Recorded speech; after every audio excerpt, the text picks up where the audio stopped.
देश की राजधानी दिल्ली की हवा दिवाली के बाद से ही लगातार जहरीली बनी हुई है। हालांकि गुरुवार को इस हवा में हल्का सुधार देखने को मिला है, लेकिन चिंता की बात यह है कि अभी भी दिल्ली वासियों के ऊपर से प्रदूषण का खतरा टला नहीं है, क्योंकि दिल्ली की हवा अभी भी बेहद खराब कैटेगरी में बनी हुई है। गुरुवार को दिल्ली की एयर क्वालिटी इंडेक्स 362 दर्ज की गई, यानी गुरुवार को दिल्ली में बीते दिनों के मुताबिक 17 पॉइंट भले ही सुधार देखने को मिला हो, लेकिन दिल्ली का प्रदूषण स्तर अभी भी खतरनाक लेवल पर है।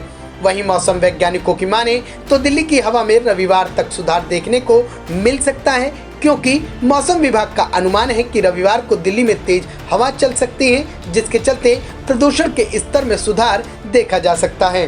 बहरहाल दिल्ली में बढ़ते प्रदूषण से अब दिल्लीवासी भी नाराज होते दिखाई पड़ रहे हैं। कुछ लोग दिल्ली को गैस का चैम्बर बता रहे हैं, तो कुछ लोगों का कहना है कि सरकार विज्ञापनों पर लाखों रुपए खर्च कर रही है, लेकिन प्रदूषण को रोकने के लिए सरकार के पास बजट नहीं है।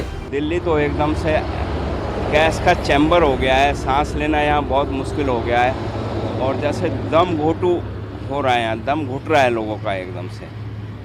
और सरकार को इसके बारे में कुछ ना कुछ करना चाहिए।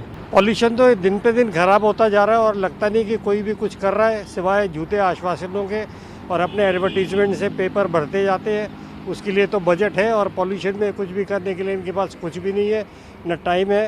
तो बिल्कुल इतना गुस्सा आता है कि हम क्या करें। बहरहाल दिल्ली में बढ़ते प्रदूषण को देखते हुए सुप्रीम कोर्ट ने भी चिंता जाहिर की और हाल ही में केंद्र और दिल्ली सरकार को जमकर फटकार लगाई, जिसके बाद अब केंद्र और दिल्ली सरकार भी प्रदूषण के मुद्दे को लेकर गंभीर हो गई है। फिलहाल अब दिल्ली में पुरानी डीजल की गाड़ियों समेत गैर जरूरी ट्रक की आवाजाही पर भी पाबंदी लगा दी गई है, लेकिन देखने वाली बात अब यह है कि लगातार बिगड़ते इस प्रदूषण स्तर में सुधार कब तक होगा। केंद्र और दिल्ली सरकार द्वारा की जा रही हर संभव कोशिशें कब तक कामयाब होंगी। दिल्ली से नमन सत्य न्यूज़ के लिए राहुल शुक्ला की रिपोर्ट।